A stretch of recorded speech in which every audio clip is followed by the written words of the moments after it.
So today we're going to be talking about outer space hacking for beginners. Um, Obviously, this is virtual. You can't exactly raise your hand and stuff, but I don't think there's too many of us present right now that actually are working in the space industry from a cybersecurity perspective. This is a relatively new concept. The technical term is space cybersecurity. I don't particularly like that phrase because I'm not sure why space has to have its own version of cybersecurity. But that's what it is. That's what everybody is kind of accepted on.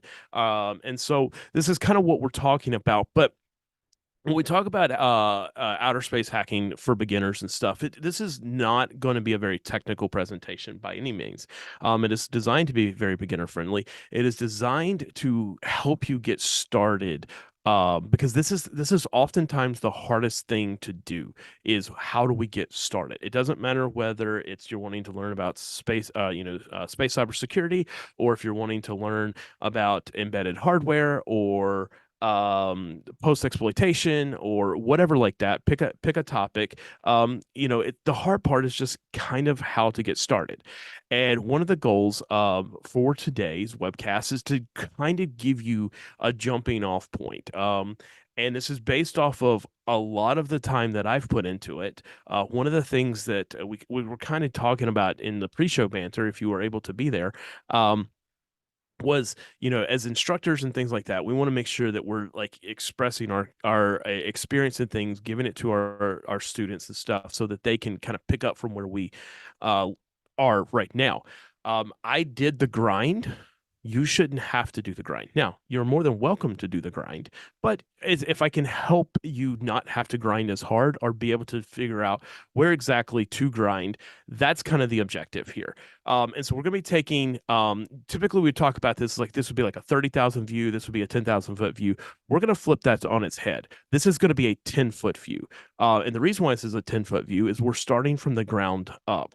There will be some space puns in this conversation. They are completely intentional. I expect you to laugh and enjoy them. But if you don't, that's fine. But we really do want to start from the ground up. So with that, we've got to deal with a little bit of nomenclature here. When we look at the title of this, Outer Space Hacking for Beginners, the word hacking is going to automatically produce some kind of response depending on how you were raised, your culture, various things like that. A friend, I say a friend, he's a friend of VHS and stuff. Jason E. Street, a very well-known personality in the InfoSec community. He did a few years ago, maybe even 10 years ago, I don't actually remember. He did a presentation, kind of talking about the history of hacking and various things like that, trying to like beat down this like negative, uh, connotation that we typically see from like the media, news organizations, things like that. It's like hacking bad. And that's really not true. Like if we look at it from a historical perspective, even if we look at like it from like the realistic perspective, yeah, it's a spectrum. There's people that are doing things nefariously and bad, but there's also people like the amazing people that I work here at BHS and stuff. Like we're doing it the right way. We're trying to better the people around us, the people that we work for, our clients, and everything like that. But let's define hacking. And today, I'm going to say this a couple of times.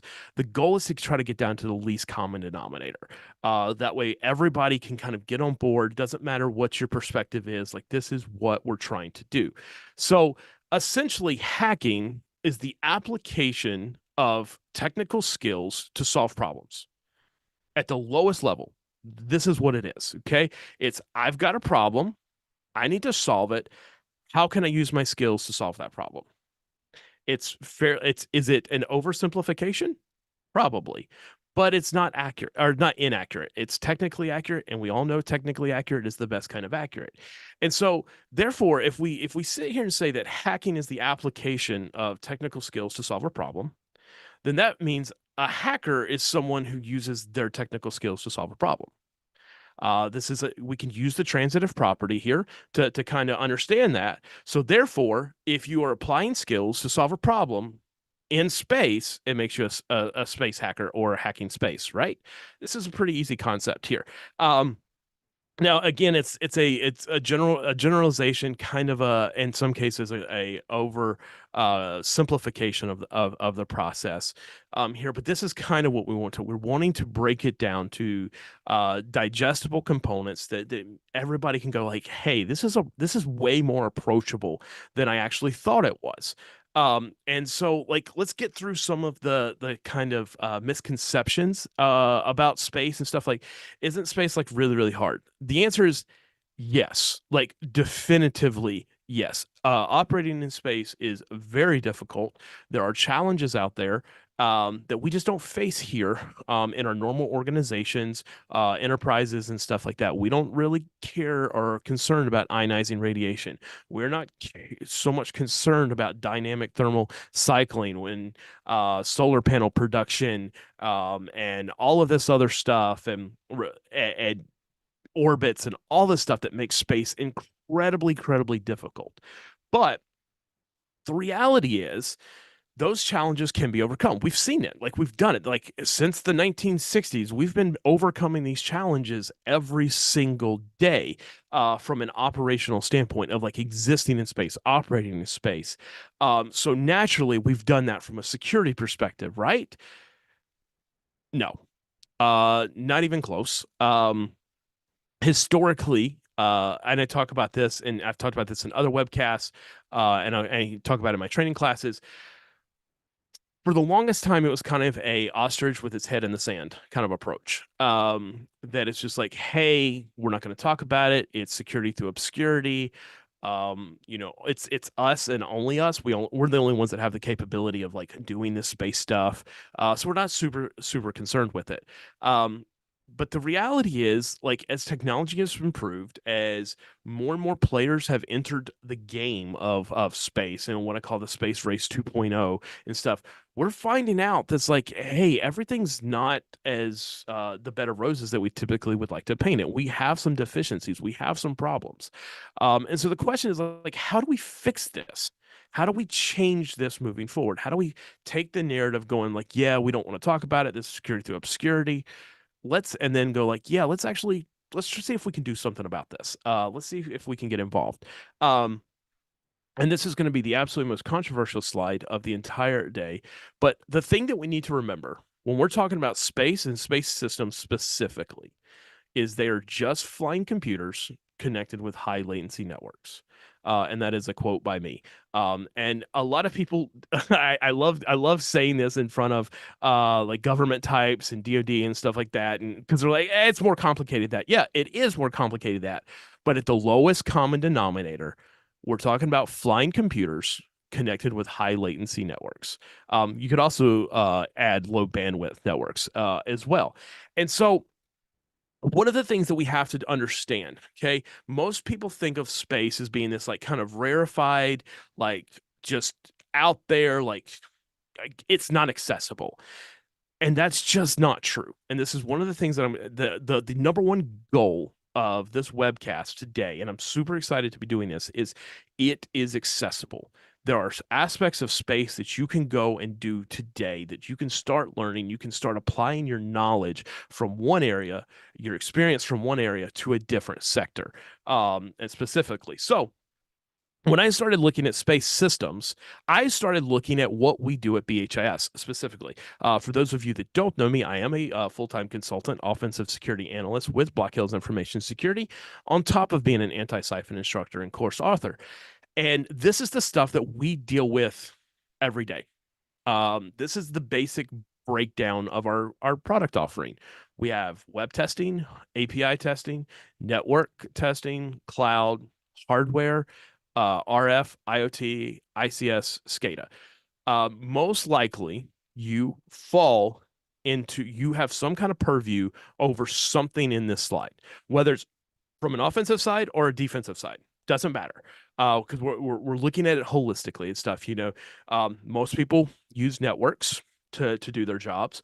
A lot of organizations use this fancy technology called the internet and websites and various things like that, and APIs. And we all have hardware that we run, things like that. This is the landscape of like offensive security testing right now, are hacking focus. When somebody's hacking, these are the types of things that they're looking at, and there's going to be subsets of this stuff. Like in hardware, you could have medical devices. Also in IoT, you could have medical devices and there's going to be a lot of crossover. But when I started doing this research and going like, I'm going to hit this topic hard with my research and my efforts of looking at space systems, what I realized was it's the exact same. There's nothing special here. Um, it's still using the same components that we use at your Fortune 500 company or your, small to medium business. The technologies, the general classifications of things are going to be the exact same.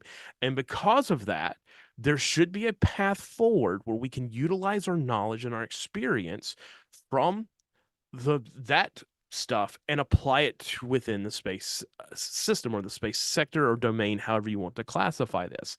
Um, and there are countless examples of where each of these kind of technical domains exist within various space systems. And we're seeing a bunch of migrations from one to another. One that's actually not on here, and it wasn't on the other one, and I apologize, is physical.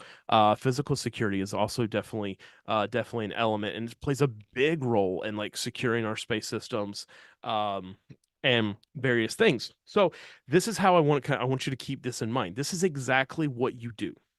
Okay. If you're on the defensive side, you are responsible for defending this stuff.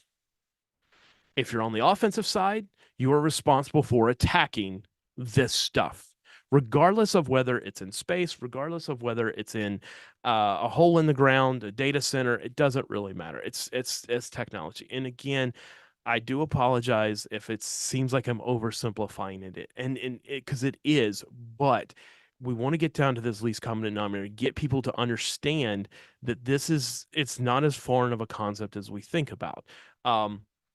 Next, I found this a couple months ago, and I've got to put it into basically every slide deck from here on out. This is actually a screenshot from a white paper produced by PhD with NASA, talking about software vulnerabilities and various things like that. And I think this is just one of the absolute quintessential, like nail on the head things that we deal with in security. So on the left side here, we have a flight computer that has no software errors. On the right side, we have a flight computer that has software errors. We could call this Schrodinger's flight computer, if we will.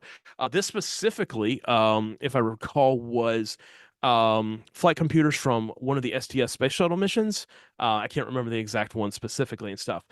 My guess is in figure 1, they literally don't even have any software installed on it at all. Like it's just bare metal. I think that's the only way to get from figure 1 to figure 2. But I don't know.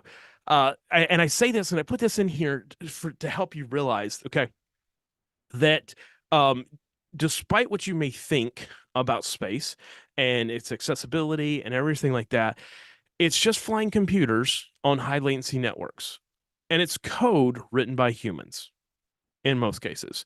That could be changing very quickly with AI and stuff like that. But so the things that we would impact, that we'd see impact from a enterprise environment for stuff like that, the same risk, the same vulnerabilities, the same threats may exist within a space system, but it could be some different context, and context does matter. So, all right, but we know like that the things are similar, are close to the same. There's definitely nuances, and those nuances can be extremely difficult to overcome and understand. And you're not going to learn those in a 1-hour webcast. You're not going to learn them in a 2-day class or a 5-day class. It's going to take many days, weeks, months of research and stuff like that. But we don't necessarily have to understand all of this. And so today, for the rest of this, we're going to kind of take what I call a journey to orbit, and how you can possibly get started, some things that you can do to go hands-on, and just some resources. And we're going to talk about this concept that I call learning backwards. But first, we'll look at this journey to orbit. And so when when we're looking at designing or wanting to develop a mission for space, it doesn't start in space. It starts here on Earth. We were in the Antisyphon AMA yesterday, which, by the way, if you are a member of the Antisyphon Discord, I want to plug that Tuesdays at 12 p.m. Eastern time. A group of Antisyphon staff members, instructors, and community leaders all jump into Discord, and we just open it up for student questions. And it's one of the highlights of my week. And I definitely encourage you guys to check that out. So yesterday, somebody made the comment, it's like, you don't learn to drive a car by jumping into NASCAR. And you don't learn space by jumping into space. We got to start something a little bit more grounded here. And so typically you're going to look at from some conceptual stuff. You're going to look at some design. You're going to look at some theory. You're going to learn a whole bunch of the educational stuff. But like, if we're wanting to get into space, it starts at your desk. It starts there with designing and thinking and planning and testing and various things like that. And then we will incrementally go through these various different processes. And we'll talk about some of these in a little bit. So, specifically, like, this is the journey that I am on right now, with my company and with some plans that I have gearing up for launch 2029, with the goal of actually putting a satellite in space. There's this iterative process that we want to go through. And so once we've kind of vetted some things out and tested some stuff, we want to ramp up the risk, ramp up the reality of the situation. So the next approach, once we've migrated from our desk and have some general concepts and stuff, we're going to want to test some of this stuff. And one of the ways that we can test this space systems is, especially at small scale, is we throw it on a rocket.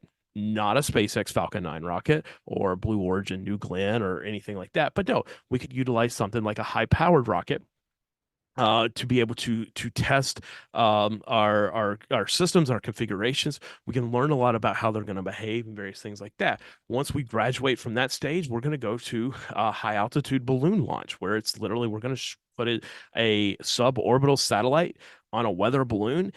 We'll release it up into the stratosphere to be able to test it, to be able to look at different aspects of how it performs and various things that are weaknesses. And then ultimately we want to go to orbit. But that's all well and good, but some of this probably doesn't mean anything to people. So starting with your desk, one of the things that we do from a scientific perspective, from a development perspective, we start off with this thing called a flat sat.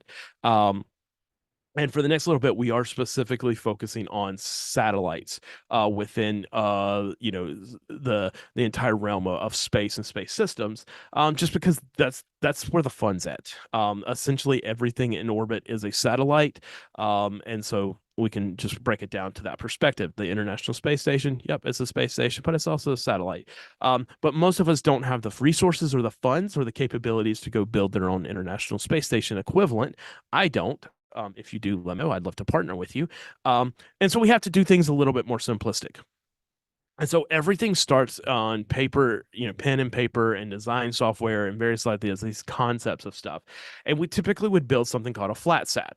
And it's literally what it says. It's just a flat version of the satellite. It doesn't have it's not in its launch structure or anything like that, but it's a platform on which we could test, develop our code, test it, go through all these various configuration options and stuff like that. When we're talking about hacking, space and stuff like that, this is where it really, truly, truly starts, is because I don't need to test a fully fledged deployed satellite if I can get in at the ground stage here, at the ground level, and be like, oh yeah, this is a really bad configuration.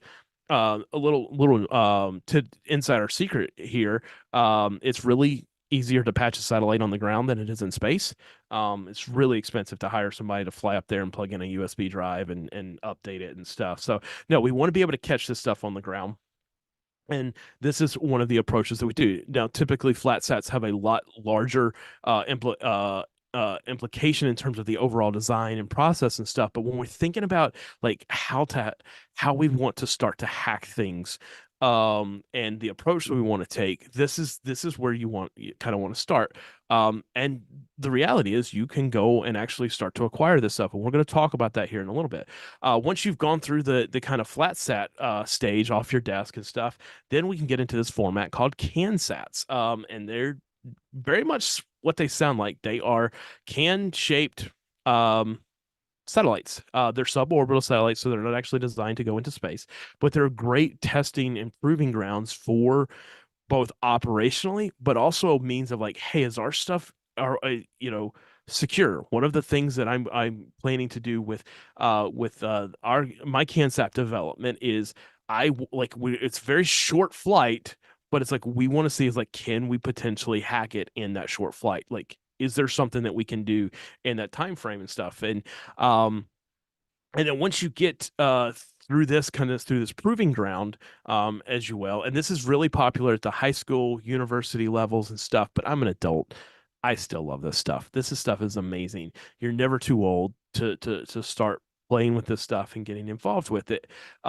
This would go on a high powered rocket, so that we could launch it, you know, 10, 15, maybe even 20,000 feet up in the air in some cases, and being able to really test our systems and introduce some of the complexities that space has, both from temperature variations, but also just like the vibrations of launch, making sure that things are, not going to shake themselves apart, even though a high-powered rocket's not going to come even close scale to what an actual commercial launch vehicle would experience. This gives us a way to test, I want to emphasize, like, this is done predominantly at the university level, the high school and stuff like that. And there are programs that, as professionals, as cybersecurity, like, there are ways we can get involved in these and start looking at it from like a cybersecurity. Because let me tell you, nobody is looking at cybersecurity. Nobody is looking at, because they're engineering students. They're trying to get off the ground. Like, they're trying to achieve their mission and stuff. Nobody's like, I mean, going like, well, can this radio link be commandeered? I don't know. Like, we'll just deal with that if it happens. And so these are ways that we can get involved, even tangentially, of being like, hey, pointing this stuff out and working on collaborating. But once you're done, once you get through this kind of CanSat, flat sat stuff, this is where the fun, for at least for me, really gets started. And my obsession with CubeSats. If anybody knows me, and knows anything about me, I truly do have an obsession with CubeSats. I probably have one of the largest private collections of educational CubeSats in the world. And that's thank you to all of the students and Antisyphon that have taken my classes, that have afforded me the opportunity to buy these, to learn about these, to teach these things. So one of the reasons that I focused on CubeSats is for a couple of reasons, and this is why we're going to spend a good portion of the next few minutes talking about them, is the fact that they are low cost, relative low cost in space terms, and we'll talk about some of the actual numbers here in a minute. But also they're cost effective, they're cheaper to launch, and they're typically made with parts that are more or less accessible to us as mere mortals, without having to have all of the super space grade components and various things like that. We don't need to have that to learn. And so the first one, I think we're going to go through like six CubeSats or so here. The next one, the first one that I want to talk about is one that's produced by Hexstar. This is an Indian organization. That they have this 1U CubeSat, that it is the cheapest option, as far as I know, on the market anywhere. It retails for $179.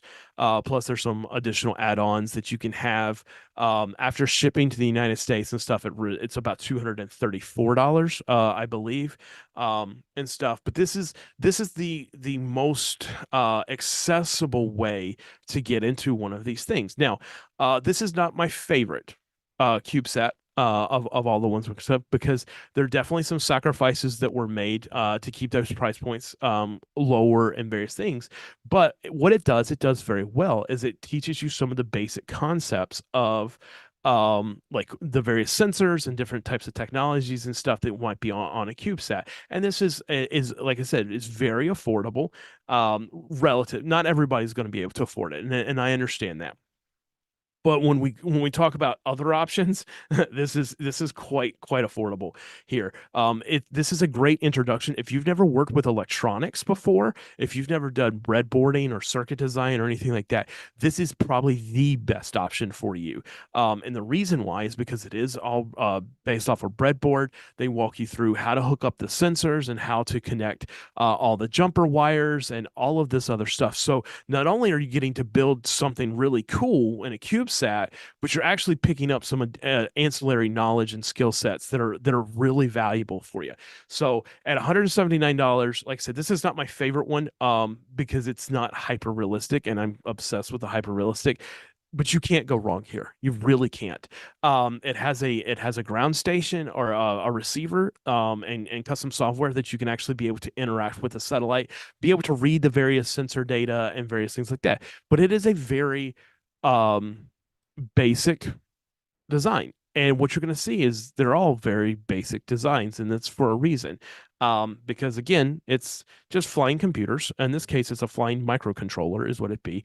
I say flying. This is not flight worthy at all.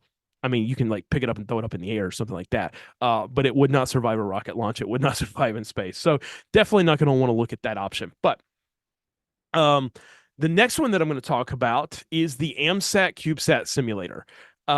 This one here is I've got the most history with this particular solution here. I started with the version 1.2 last year, and I modified it for my own purposes. If you're at Wild West Hacking Fest 2023, you may have gotten to play around with one of these. This one here is fantastic for a lot of different reasons. But this is really geared towards one specific element of an entire space system that we don't see a lot of emphasis put on with all the other ones. And this is specifically the radio side of stuff. Now, if you're not familiar with AMSAT, it is the Amateur Satellite Radio Organization, that's basically focused on having amateur radio in space. And they do a lot of fantastic stuff, including this CubeSat set. Now, the thing about this will run you about $300 to $400, and it is very much a DIY setup. There's a fantastic wiki and GitHub. It's linked here in the slides, including the entire bill of materials, walkthrough guides of how to build this. It's a lot of soldering, and various things like that. So it's not something for the faint of heart. Like if you're not technically inclined and not comfortable with a soldering iron, this is probably not the best approach. I do know that they are going to have some pre-made kits available sometime, hopefully by the end of the year or sometime in the near future, and those I think are going to retail for like $400. But this uses a Raspberry Pi Zero as its onboard computer, which you go, oh, that's not very realistic. Actually, you'd be wrong, because the Raspberry Pi Zero does have flight heritage, and has flown successfully as the onboard computer for multiple missions now, which is awesome. Here again, this is the space is getting cheaper. It's getting more accessible to us. We're starting to be able to use things that we know and we're experienced with and apply this within space system. But like I said, this is a very radio centric approach to this, which makes sense for what they're doing. In fact, the original 1.2 version, it did not support any kind of bidirectional communications. It was just a Sputnik, meaning it just transmitted data only, about its various sensors and various stuff like that. With this new version, they do have the ability to add on some hardware to do rudimentary command and control, which is a big improvement. But if you're interested in the radio side of stuff, if you got your ham radio license or something like that, this would be a great place for you to start your journey on hacking outer space. So learning how these components go together, how they function, and various things like that, and the purposes that they serve. Cannot speak highly enough of Alan Johnston and the entire AMSAT crew for putting this on completely open source. Absolutely fantastic. From version 1.2 to the new beta 1.3 5.2, or it may be mainline now. They've improved it so much easier, a little bit smaller bill of materials, a lot easier to get, and stuff. Just be aware, depending on where you order your parts from, it could take anywhere from 2 to 6 weeks to get all the components in, depending on where you're ordering from and stuff like that. But definitely encourage you guys to check this out, especially if you're interested in the radio, that RF side of stuff, where, as I said, we don't get a lot of emphasis on that with the other solutions. Another one that I have bought and I found early in January of this year, is from a company called Edge Flight. They have a 1U CubeSat that's here. They take some drastically different approaches to their to the way they have their CubeSats designed. It's designed for educational purposes, through and through, where specifically like the boards, as you can kind of see, they're actually sliding on rails, so you can pull them in and out instead of having to disassemble the whole CubeSat and various things like that. I had the pleasure of going and meeting the CEO, Tate Schrock, a few months ago up in Wyoming. This is a US-based company. Talked to him. Absolutely fantastic product. They also do high altitude balloon stuff, as well. So they have an entire program to take you from basically the classroom up to the stratosphere, which is awesome. They have two different versions of this CubeSat. They have the no solder and the solder version, and the no solder is about $385 now, and I think the solder is $358. So it's a little bit cheaper. And it's just that there's a lot of pre-populated components and stuff on headers and stuff, and it's just a matter of whether you actually want to take the time to solder stuff. But if you're looking for hyper realistic in terms of the amount of sensors, the various things that are on board this thing, this is the best bang for the buck, hands down. They did such a fantastic job. It has more sensors than any other a CubeSat out there, that I know. It's using a Raspberry Pi Pico is the primary MCU. It has GPS. It has 9-axis accelerometer, or IMU. Accelerometer, gyroscope, magnetometer, pressure, temperature, humidity sensors, air quality sensors, CO2, all of these atmospheric things, which is really beneficial if you're wanting to look at things from like a high altitude balloon launch or something like that, where you would actually observe different atmospheric conditions and stuff like that. But again, what you're going to see is this common theme here is there's no concept of security here. Nobody's baked it in. Nobody's kind of thought about it. It's like, hey, we're just wanting to produce something that's realistic, which producing something doesn't have security baked in, unfortunately, is hyper realistic. But we're trying to drive some changes and stuff like that. And this is a company that you're going to want to pay attention to pretty heavily. They've got some stuff that's coming down the pipeline that it's going to be absolutely awesome. Love the fact that they're US based out of Wyoming. Really, really cool stuff. And so this is like, if you're gonna like go like, I want to play with CubeSats, this is where I would start, if I'm being completely honest, with one exception. We'll talk about that in a minute. So going up significantly in price, there is this CubeSat from Arctic Astronautics out of Finland, called the KitSat.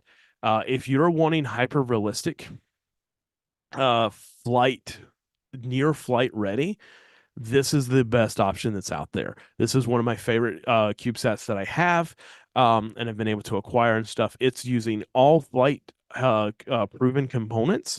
It is in the appropriate. It is the appropriate is matching every specification. It technically could be launched with just a few modifications and stuff. This is not cheap by any means, and what you're going to start to see is it's just this massive scale up here. This runs 1,450 euros, or about 1,550 pounds, US dollars, sorry. Not cheap by any stretch of the imagination. But if you're wanting to get into like an actual, like how something would be designed in the real world, this is based off of a actual CubeSat that they have launched in space, and then I think they're doing a second one here. This is as real as it gets. They have a fantastic. They probably have the best ground station software solution. I think it's a C sharp Windows executable, but it is amazing. Like they've done a fantastic job with it. It's so realistic. You can actually manage multiple satellites from one ground station, which is cool if you're looking. They have a classroom pack of like 5 satellites and stuff, and it allows you to just manage it. It's so incredibly cool.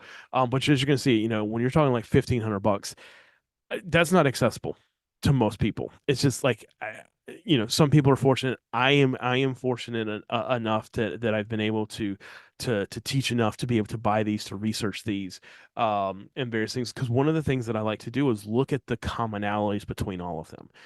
Because what you'll find is there's a lot of the same components. There's a lot of various things that are available. And the reason why is because they work, they're accessible, they're reliable, and in some cases they actually have flight heritage. So that one's from Finland. This one here is a very special one, in my opinion, because they have a couple of different offerings and stuff. But this is the MySat kit. This is a Ukrainian company. They offer the MySat in both a 3D printed enclosure as well as an actual full metal enclosure that has deployable solar panels.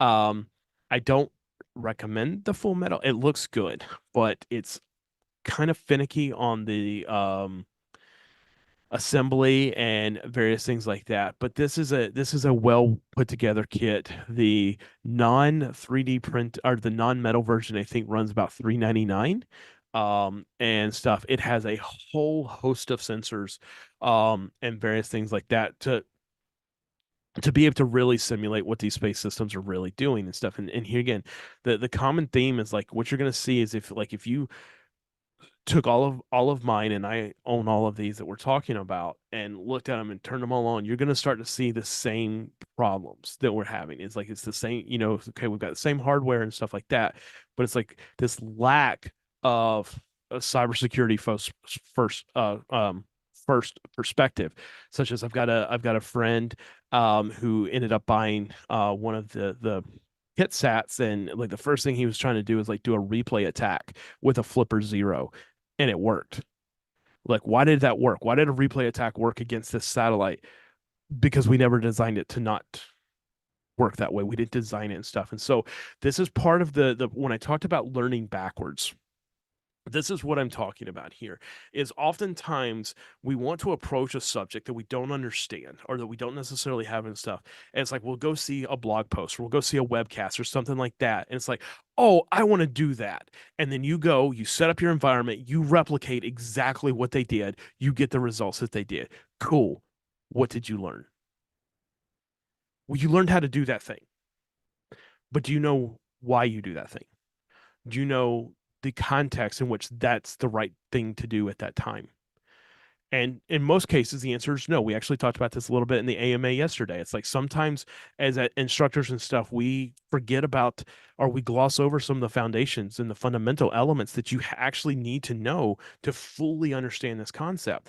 And so what we have to do is take something we don't know. It's like, oh, this is really cool, like a CubeSat or whatever, and start picking it apart piece by piece and learning backwards the fundamentals is like, this is where the issues actually lie. Like from a cybersecurity perspective, I asked this in my class, how do you patch a satellite and not CrowdStrike it? Sorry, is that still too soon?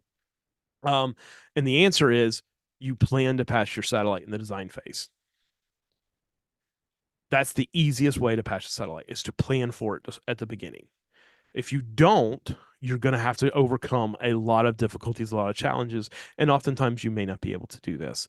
And so these are things that, if you take this hacker mindset, because it's not just about, oh, we're going to hack a satellite. No, that's not what this is fundamentally about. It is about hacking the process for learning how to hack a satellite. This is the important thing here that I want you to understand is it's like we do you want to get code execution on a satellite? Yes, I do. Like I absolutely. but for me, it's more about understanding that all of the processes that would lead up to that and understanding the conditions and the context. And these are the tools that can help you do this, even if you don't realize it.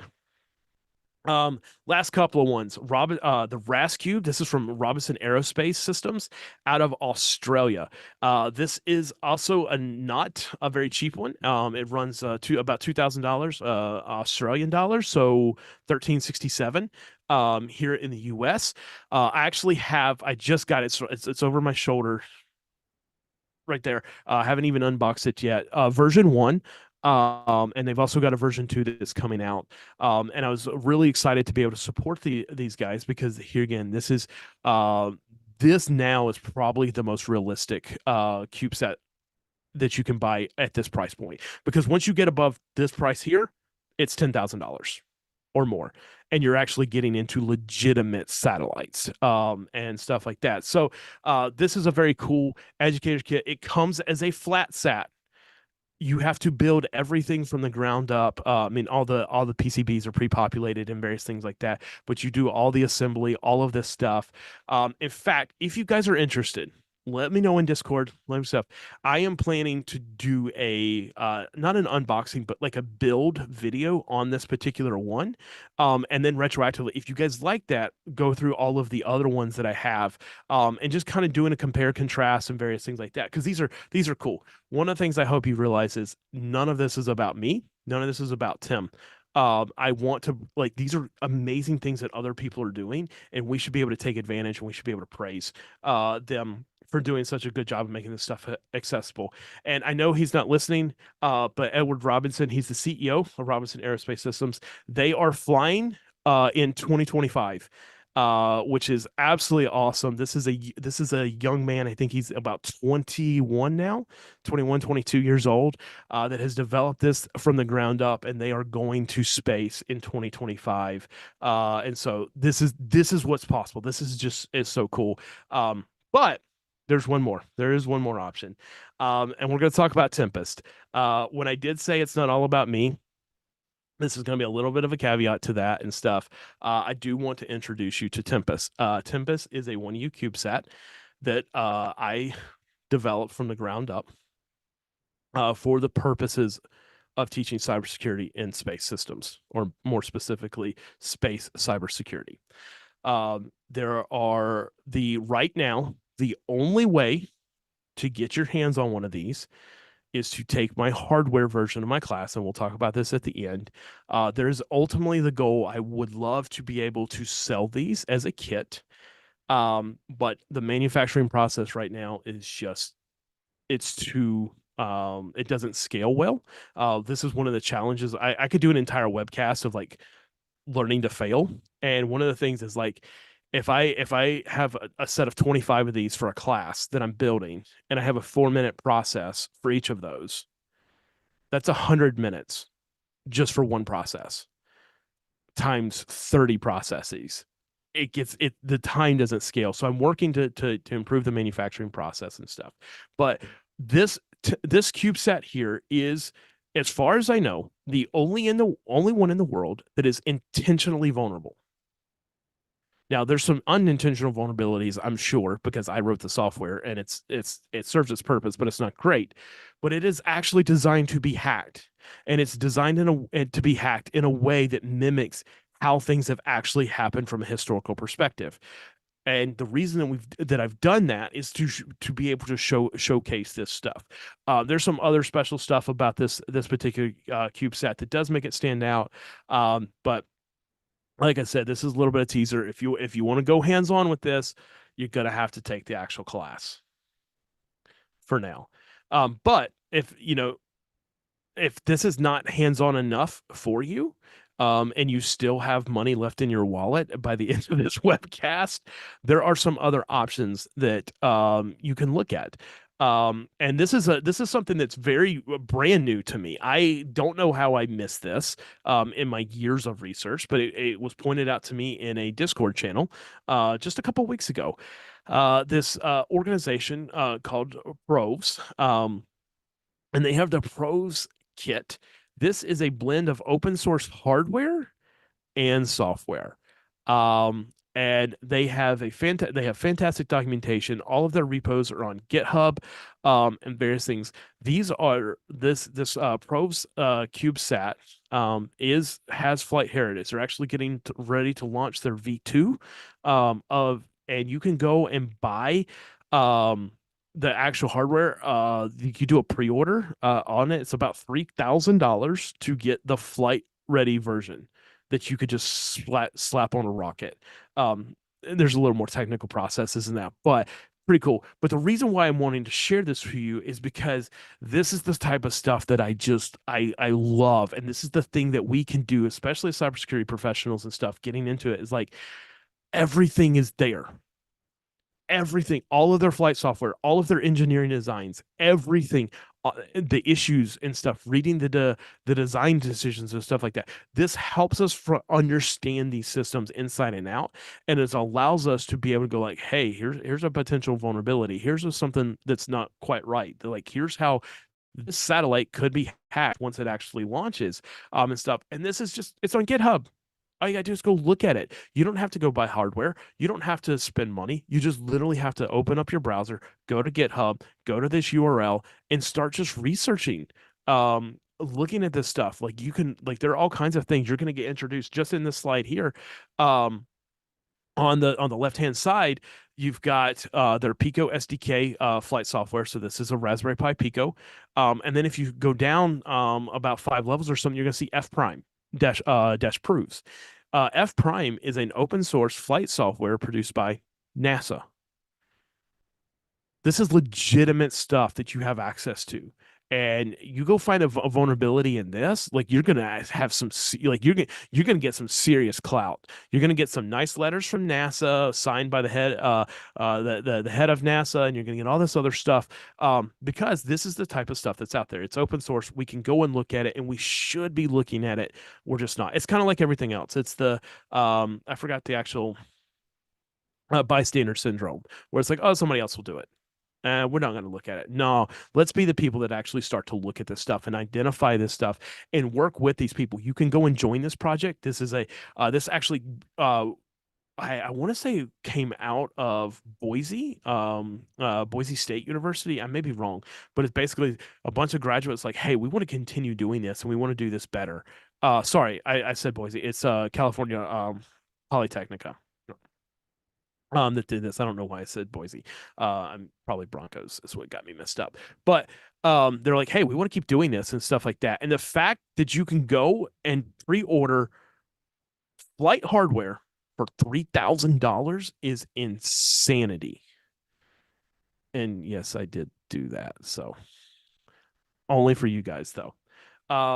So something else that you would want to look at is if you're wanting to kind of understand the ins and outs of this, there is a YouTube series called the 1K CubeSat. Unfortunately, the gentleman who runs this did not finish the project, and it just got completely overwhelmed and with work and stuff like that. But this is a gold mine of learning how to kind of learn backwards, understanding. You're going to go watch these videos and you're like, I don't know what any of this stuff means. And then if you keep diving into this, 6 months later, you're going to watch it again. You're like, yep, I got it. I know exactly what that means. And this all starts to make sense and stuff. Why? Because we kind of have to peel back the layers of the onion to develop this understanding and this knowledge that we have. And then also ORISAT is a project from Portland State University in collaboration with a bunch of other universities in Oregon, and also some outside of that, such as UMBC and Cal Poly Pomona. They've open sourced everything, including their hardware files, their schematics, their software and stuff. And like, this is where we can start to look at specifically from a vulnerabilities perspective. And why do we want to look for vulnerabilities? Because this is a list of CVEs for space-specific CVEs just in the last 18 months, identified by a single company, Vision Space, out of Germany. That's not all the companies that are looking at, all the individuals that are looking at that. This is just one organization, last 18 months, 18. This encompasses NASA, various projects such as Yamex, just all kinds of different issues. Why? We're not doing the best job here. Okay. And the reason we're not doing the best job is this right here. This is a from a registered article that I've referenced in the past. Johannes Wilbold, PhD student at the time, out of Germany, did a research paper. And this is ultimately what he said. He said that the problem, as he opined, was that space science is such a rarefied field that the developers just didn't have the security skills to do a rigorous shakedown of a satellite in the first place. They don't. We do, and we can do better, and we can help them do better. How are we going to do that? So some resources that you're going to definitely want to look at. These are a book called Cybersecurity for Space. There's actually two versions of it. Or the second edition now. I'd recommend you just go straight to the second edition. This was written by Dr. Jacob Oakley. Love this guy. This is the absolute quintessential place to start if you're wanting to learn this. It breaks it down very, very succinctly. It's in some cases it's an oversimplification, but it's at the perfect level. It's not too technical, it's not too simplified. It's just like, hey, here's the problems, and it's really can be a jumping board for you. If you want to go into the deep end, a deep end, take a look at Hackasat. Hackasat is a annual CTF competition, although it did not run this past year. They took a little bit of break. That it's as a sign, it's designed, it's an aerospace CTF and stuff that ultimately to 2013 they actually launched in conjunction with DoD a 3U CubeSat called Moonlighter that was hacked as part of the competition at DEF CON. All of their challenges and write-ups and all this stuff is free on GitHub. You can go and download it. You can look at it. You're not going to understand it, not to start with. And you might find one or two is like, oh, this is stuff. Go through those walkthroughs, start to digest it. When you come back in 6 months, a year later, it's amazing. It's like, oh yeah, I got this. Another, it's so amazing how we can learn backwards. Also, two things that two organizations or two events that you would want to. I cannot talk if you're really interested in this stuff. The Aerospace Village, this is a fantastic group of volunteers and organizers from all across the country that do a bunch of different events, and this was from DEF CON this year, and I know we're running out of time here, so I'm going to wrap this up real quick. This is myself with a good friend, Henry Danielson. This is actually a CubeSat from Cal Poly that you can go hands-on and various things like that. These are things. HackSpaceCon, they just announced their 2025 dates. If you're interested in security and space, this is probably the best event that you can go to. Hands down. Zach was there last year. I was there. Fantastic. Not sure that I'm gonna make it back this year, but we're gonna try to make it work out. And then lastly, I'm not going to really talk about these. They're in the slides and stuff. These are some training resources, some individuals that I would highly recommend you look into. Angelina Soboy. So, okay, we'll talk about it. We got time. Yeah. Angelina Soboy is just one of the absolute sweetest, most amazing young women I've ever met. She is producing content like nobody's business. She has a aerospace cybersecurity satellite hacking bundle through Pen Test Magazine that you can go. She's got a ton of stuff on GitHub and various different projects. Love her stuff. Please go support her if you're interested. That satellite hacking class is like $3.99. And it's like 30 something hours of content. Really, really good. Also, if you have a chance, Jacob Oakley, I mentioned him in his book, and Michael Butler, they have a core class, the 2024 Hacking Space Odyssey. They'll update it probably for 2025. They're not offering this a whole lot. This was last year at Black Hat and stuff like, but if you can get into this, this is incredible. They did a small demonstration, a small section of it at the Aerospace Village this past year, and it was incredible. CT Cubed, I've got some good friends over there. They're doing some incredible cybersecurity training, specifically cybersecurity fundamentals for space, that I would encourage you guys to check out. Again, links are all down in the bottom. And then lastly, I have two classes that are scheduled right now. The next one is going to be my introduction to cybersecurity and space systems. And then also, I realize the image is wrong. It is not the hardware edition. It is just the regular virtual edition that's part of the Secure Code Summit. That's going to be December 5th and 6th. And then if you want the hardware, You've got to sign up for Mile High. There's only a handful of slots that are still available, and that'll be in February 2025. Links of those there. But last one, if you want to go and start to play around with your stuff, I do have an online lab called bios.ethos.labs.space. This is a workshop that I taught at HackSpaceCon as well as Wild West Hacking Fest. This is a completely virtual. You can go through and actually deploy a legitimate mission control and ground control solution, NASA's core flight system, as well as start to play around with your own custom satellites and various things like that. And with that, I'm going to wrap it up. I'm going to hang up. Thank you, Zach. Let's go. Awesome, man. Always appreciate you coming on, sharing your knowledge. It is very, very, very appreciated, man. And you're always entertaining too. You're such a nice guy. I could just sit here and give you compliments all day. But honestly, I love being able to work with you and just watch you share this knowledge to everybody, dude. It's just phenomenal. And it's just so cool too, because I just love space. So maybe I just geek out about it on that front all on It's its own. yeah, I like it too. I'm pretty big fan. Yeah, I would say so. Looks I'm that way. going through and seeing if there's any. I just shared the slides on Zoom Okay. for you. I saw a question that Yeah. came through, and Yeah, slides are in Cactus Discord also. asks. Yeah, Cactus asks, you keep saying 1U. How is this different from a rack mount 1U? Great question. Fundamentally, they're the same, except they're different. So in the rack mount U, the U is the specification for one rack mount. And so in the CubeSat world, it's the same exact thing. We have a 1U, which is a 10 by 10 by 10 centimeter cube weighing less than 2 kilograms. Um, and stuff. And so you could have a 1U, a 2U, a 3U, 6U, stuff like that. So it works the same way as a server rack does, obviously with just different dimensions. Awesome. Thank you, man. I'm looking back and Do seeing if you have a link to the Moonlighter right up? nope, but I can get it. Thank you, sir. Yeah, if y'all Yeah, have any unfortunately. questions, you got a couple minutes, Tim, still or no? Oh yeah, I'm We're a good. little bit over. Okay. And then a reminder at the end of this, we do a breakout room. So if you have the Zoom application installed on your device, we do our weekly AMA after all of these webcasts. So everybody is free to join. We'll start the breakout room here in a few moments once Tim gets wrapped up. And from there, you'll see where you can join our AMA session. Everybody's welcome.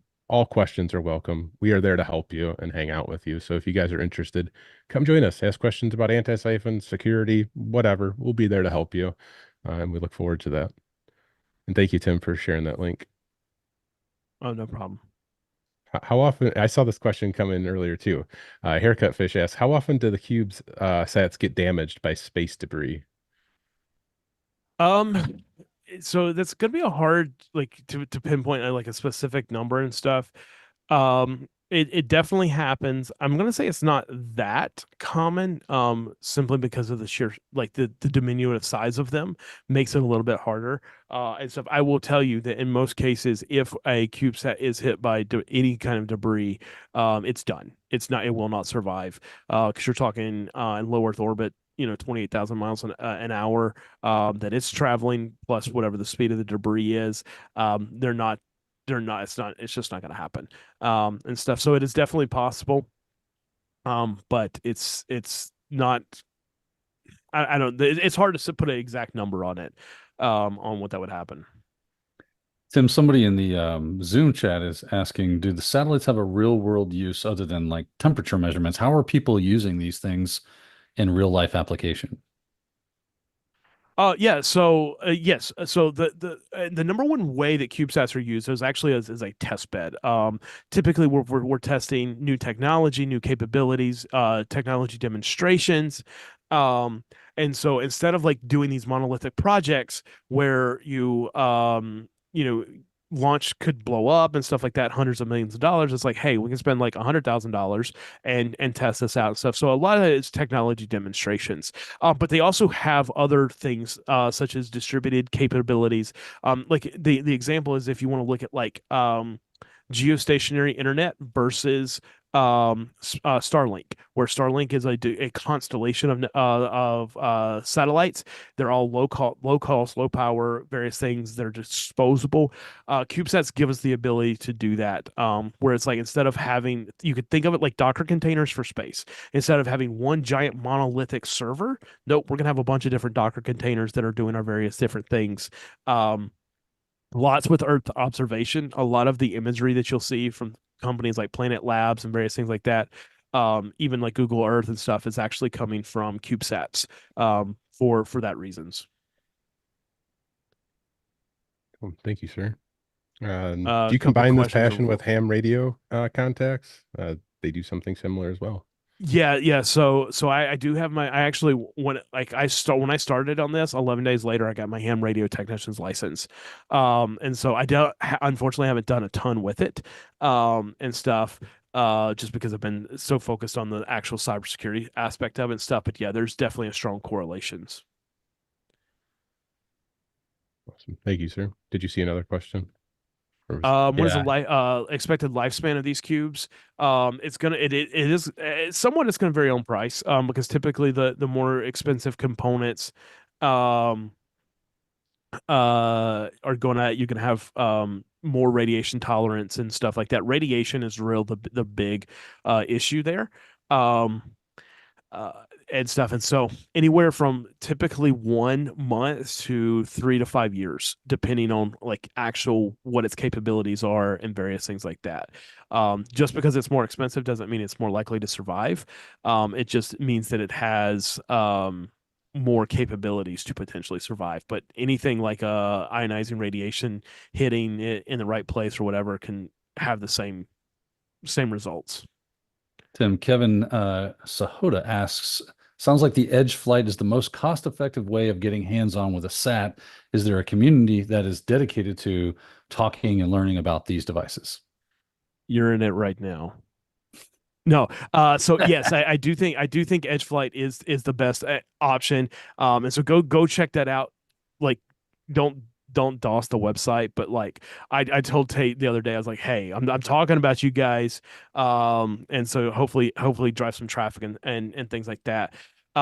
This is actually something that like I'm trying to do is help build a community. There's actually a CubeSat Discord channel that I found out randomly a couple of weeks ago, that I would definitely recommend being in. There's also a couple of subreddits and various things like that. There's really not a big community, and we're like one of the things I'm trying to do is kind of build more interest in that.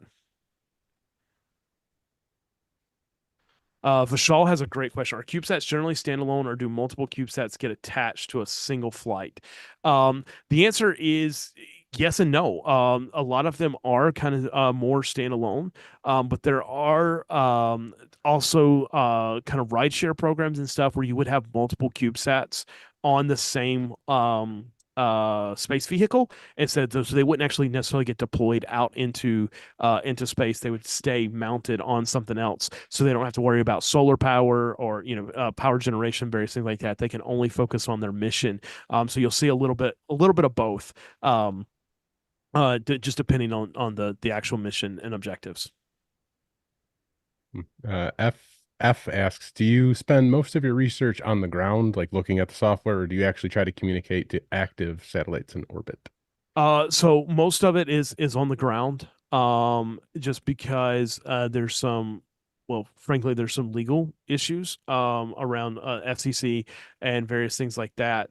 Like being able to just arbitrarily send traffic to a satellite is probably not the best idea, and stuff. And so most of the actual brute force work can actually be done on the ground, and then you would test in production, if you will. I don't condone that at all. Make sure you have a signed contract from the actual satellite operator and manufacturer and various things like that. But yeah, most of it is from a ground up perspective. Thank you, sir. Sure, I was going through some different questions here. I think that's about all of them, but otherwise, if people want to get a hold of you, what's the best way to get a hold of you, Tim?